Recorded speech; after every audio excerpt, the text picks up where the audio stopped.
Selamat pagi saudara-saudari yang dikasihi Kristus. Mari kita mengawali hari baru dengan mendengarkan firman Tuhan yang diambil dari Injil Matius pasal 13 ayat 1 sampai dengan 9. Tuhan bersamamu. Inilah Injil suci menurut Matius.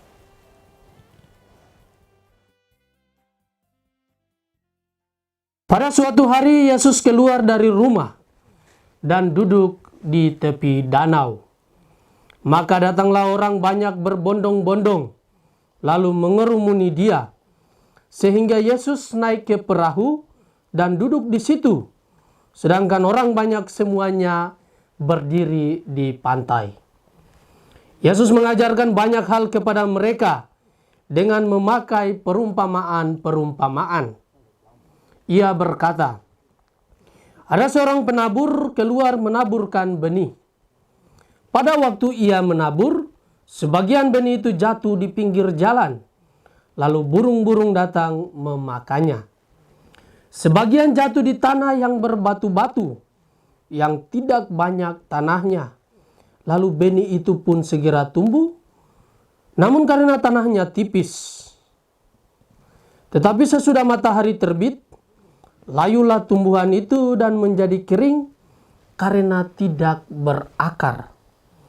Sebagian lagi jatuh di semak duri, lalu makin besarlah semak itu dan mengimpitnya sampai mati.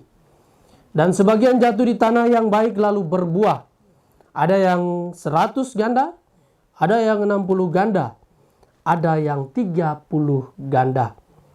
Barang siapa bertelinga untuk mendengar, hendaklah ia mendengar. Demikianlah sabda Tuhan.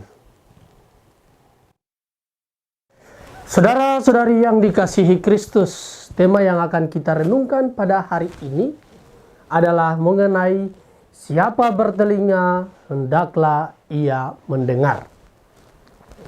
Saudara, penginjil Matius berhasil merekam sebuah peristiwa penting di mana Yesus keluar dari rumah di Kapernaum dan duduk di pantai Danau Galilea. Banyak orang datang kepadanya untuk mendengarkan perkataannya. Ia pun naik ke atas perahu dan sambil duduk, ia berbicara dengan orang-orang tersebut dalam bentuk perumpamaan tentang pentingnya mendengarkan sabda Tuhan. Ia memberi perumpamaan tentang seorang penabur yang menabur benih sesuai seleranya. Benih yang ditabur itu jatuh di tempat-tempat istimewa.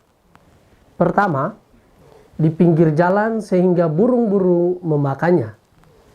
Kedua, di tanah yang berbatu, tidak banyak tanahnya, benih segera tumbuh, namun tumbuhan baru itu segera layu dan mati karena tidak berakar.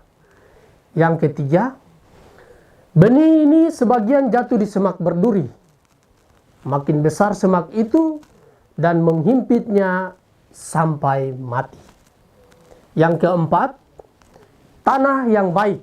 Benih itu jatuh di tanah yang baik sehingga menghasilkan buah 100 kali lipat, 60 kali lipat, dan 30 kali lipat.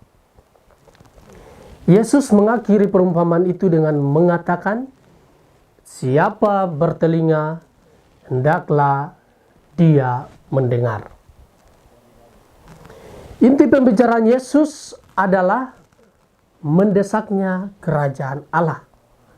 Kerajaan Allah sudah berada di tengah-tengah mereka. Maka mereka yang mendengar Yesus berbicara juga dengan sendirinya menerima kerajaan Allah yang sedang ia wartakan dan bertugas untuk mewartakannya. Yesus juga menyadari bahwa sebagai seorang penabur ulung, benih yang tidak lain adalah semua perkataannya sebagai wujud nyata kerajaan Allah tidak akan menghasilkan buah yang berlimpah.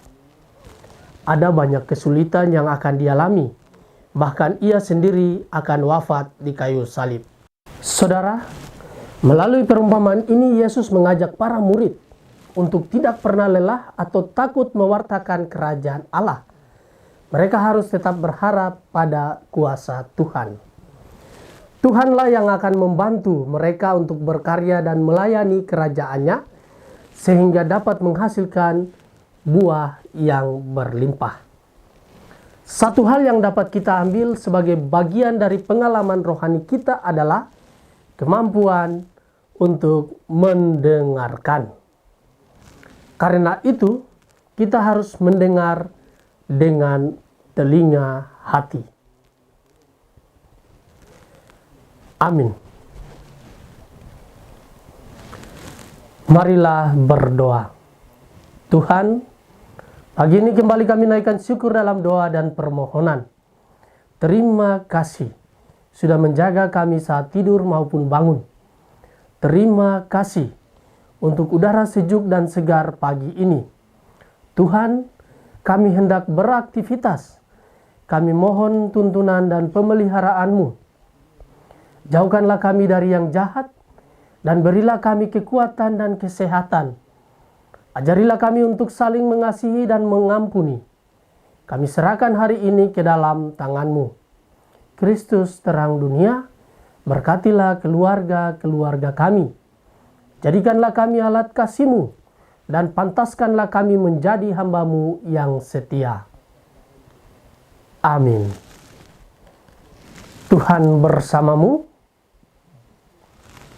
Semoga keluarga-keluarga kita, juga orang-orang yang kita kasihi dan kita doakan, juga seluruh aktivitas kita hari ini, senantiasa dilindungi, dibimbing dan diberkati oleh berkat Allah yang Maha Kuasa, Bapa dan Putra dan Roh Kudus.